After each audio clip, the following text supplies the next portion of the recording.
In this article, we will discuss why tensions are increasing in Arctic region. We will also discuss why geopolitical and economic significance increasing of Arctic region. So let's discuss the issue in detail. International observers have raised concern about escalating tensions in the Arctic region, warning that if left unchecked, could spark conflict in the region. International observers ने Arctic region के अंदर बढ़ रहे tensions को लेकर कुछ concern raise किए हैं और इन्होंने वार्निंग किया है कि अगर इन टेंशंस को अनचेक या कंट्रोल नहीं किया जाता है तो इस रीजन के अंदर कुछ कॉन्फ्लिक्ट स्पार्क हो सकते हैं आने वाले टाइम में. The Arctic region, once an isolated and frozen frontier, is now emerging as a geopolitical hotspot. Arctic region जो कि एक आइसोलेटेड और फ्रोजन फ्रंटियर के तौर पर अभी तक हमने देखा है, नाउ ये एक जियोपॉलिटिकल हॉटस्पॉट के तौर पर इमर्जिंग हो रहा है. Climate change is rapidly melting ice cap, opening new sea routes and open access to vast reserve of untapped natural resources. Climate change की वजह से आर्कटिक रीजन के अंदर रैपिडली मेल्टिंग आइस का मेल्टिंग हुआ है और इस आइस के मेल्टिंग होने की वजह से यहाँ पर एक सी रूट बन रहा है. साथ ही यहाँ पर नेचुरल रिसोर्सेस का एक्सेस अब यहाँ पर हो सकता है बिकॉज यहाँ पर बहुत ज़्यादा नेचुरल रिसोर्सेस का डिपॉजिट है. In response, global powers are claim their presence in the region, raising concern about potential conflict and military escalation.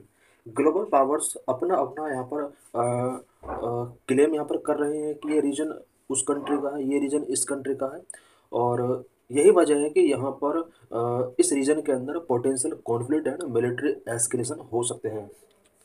Strategic significance of the Arctic. Arctic region का स्ट्रेटेजिक सिग्निफिकेंस क्या है? The Arctic hold immense strategic and economic value. Because Arctic region के अंदर strategic and economic value इसका बहुत ज़्यादा है. Economic value. According to 2009 US geological survey, Arctic region may contain 13% of the world's undiscovered oil and 30% of its untapped natural gas reserve. 2009 के US geological सर्वे के according ऐसा expect किया जा रहा है कि आर्कटिक रीजन के अंदर वर्ल्ड के अनडिस्कवर्ड ऑयल का 13% रिजर्व आर्कटिक रीजन के अंदर हो सकता है.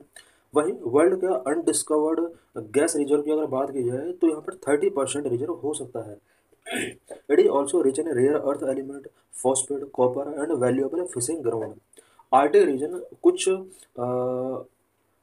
रेयर अर्थ एलिमेंट के लिए भी बहुत ही इंपॉर्टेंट हो सकता है, सच है यहाँ पर फॉस्फेट हो सकता है, कॉपर हो सकता है एंड वैल्यूएबल फिशिंग ग्राउंड्स यहाँ पर हो सकते हैं. However many of these resource are locked under ice और beneath the sea bed and only becoming accessible due to global warming. जितने भी ये एलिमेंट हैं ये अंडर द आइस या फिर beneath द सी बेड हो सकते हैं और इनको इन तक एक्सेस तभी पॉसिबल है जब ग्लोबल वार्मिंग के थ्रू ये आइस मेल्ट होगा. स्ट्रेटेजिक वैल्यू क्या है इस रीजन का? Apart from resources, the melting ice of Arctic region is opening new commercial shipping root. Resource के तौर पर ये इम्पोर्टेंट रीजन है. साथ ही इस रीजन का अगर आइस मेल्ट होता है तो इस मेल्टिंग की वजह से कॉमर्शियल शिपिंग रूट ओपन हो सकता है. North east passage along Russia's Arctic coast could shorten trade route between Europe and East Asia by nearly 8,000 kilometre. अगर आर्कटिक ओशन का आइस अगर मेल्ट हो जाता है तो इसके मेल्टिंग की वजह से जो सी रूट या शिपिंग रूट बनने वाला है, इस शिपिंग रूट के through Europe and east Asia के बीच का जो डिस्टेंस है ट्रैवल करने का वो 8,000 किलोमीटर तक लैज हो सकता है. This route is very attractive to China which envision a polar silk road that would boost maritime trade while ignoring traditional choke point like the Suez Canal. ये जो रूट है ये चाइना के लिए एक अट्रैक्टिव रूट हो सकता है. इट मीन्स आर्कटिक रीजन के अंदर अगर आइस मेल्ट होता है, मेल्टिंग की वजह से जो शिपिंग रूट बनने वाला है ये शिपिंग रूट चाइना के लिए बहुत ही इंपॉर्टेंट होने वाला है. चाइना इसको एक पोलर सिल्क रोड के तौर पर देखता है और चाइना इस रूट के थ्रू बहुत ज़्यादा ट्रेड यूरोपियन कंट्रीज के साथ कर सकता है. चाइना को स्वेज कैनल का ये एक ऑप्शन मिल सकता है बिकॉज स्वेज कैनल के थ्रू जो कि एक चौक पॉइंट है, ट्रेडिशनल चौक पॉइंट चाइना के लिए, स्वेज कैनल का एक बेटर ऑप्शन मिल सकता है. Legal framework and territorial claim. Unlike the Antarctic region, which is governed by a demilitarized treaty system, the Arctic region falls under the United Nations Convention on the Law of the Sea (UNCLOS). Antarctic region की अगर बात की जाए, ये demilitarized treaty system के through govern किया जाता है। वहीं आर्कटिक रीजन इसके different United Nations convention on the law of the sea (UNCLOS) के द्वारा गवर्न किया जाता है। Countries can claim seabed territories beyond their 200 nautical mile exclusive economic zones if these countries prove geological continuity with their continent self। अगर कोई country अपने continent self के साथ जियोलॉजिकल कॉन्टिन्यूटी 200 नॉटिकल माइल्स तक प्रूफ कर देता है, उसको उस कंट्री का एक एक्सक्लूसिव इकोनॉमिक जोन मान लिया जाएगा। इट मीन जैसे कनाडा कंट्री है, कनाडा कंट्री का जो कॉन्टिनेंट सेल्फ है, अगर वो कॉन्टिनेंट सेल्फ जियोलॉजिकल कॉन्टिन्यूटी यानी 200 नॉटिकल माइल्स तक जो अंडर वाला पार्ट है वो कंटिन्यू स्प्रेड है वाटर के नीचे, उस एरिया को कनाडा का एक्सक्लूसिव इकोनॉमिक जोन के तौर पर डेजिग्नेट किया जाएगा और इस एरिया पर कनाडा अपना क्लेम कर सकता है। Arctic region is currently controlled by 8 countries: US, Canada, Russia, Sweden, Finland, Denmark, via Greenland, Norway and Iceland, which collectively form the Arctic Council। Arctic region current में 8 कंट्रीज के द्वारा control किया जाता है: यूएस के द्वारा, कनाडा के द्वारा, रसिया के द्वारा, Sweden, Finland, Denmark Denmark Greenland, इसी को हम डेनमार्क बोलते हैं, नॉर्वे एंड आइसलैंड। ये सभी कंट्रीज आर्कटिक रीजन को कंट्रोल करते हैं एंड इसको कंट्रोल करने के लिए कलेक्टिवली इन्होंने एक आर्कटिक काउंसिल बनाया हुआ है। Arctic Council aims to promote environmental protection and scientific cooperation. Geopolitical rivalry have strained its unity। Arctic council का जो मेन एम है वो एनवायरमेंटल प्रोटेक्शन को प्रमोट करना है, साइंटिफिक कोऑपरेशन को प्रमोट करना इसका एक मेन एम है। बट आर्कटिक रीजन के अंदर जो जियोपॉलिटिकल रिवलरीज बढ़ रही हैं, ये कहीं ना कहीं इस रीजन के अंदर जो 8 कंट्रीज का जो यूनिटी है इसको कहीं ना कहीं स्ट्रेंड कर रहा है। Countries like Denmark, Canada, and Russia have submitted overlapping territorial claims to the UN Commission on the limits of the continental shelf।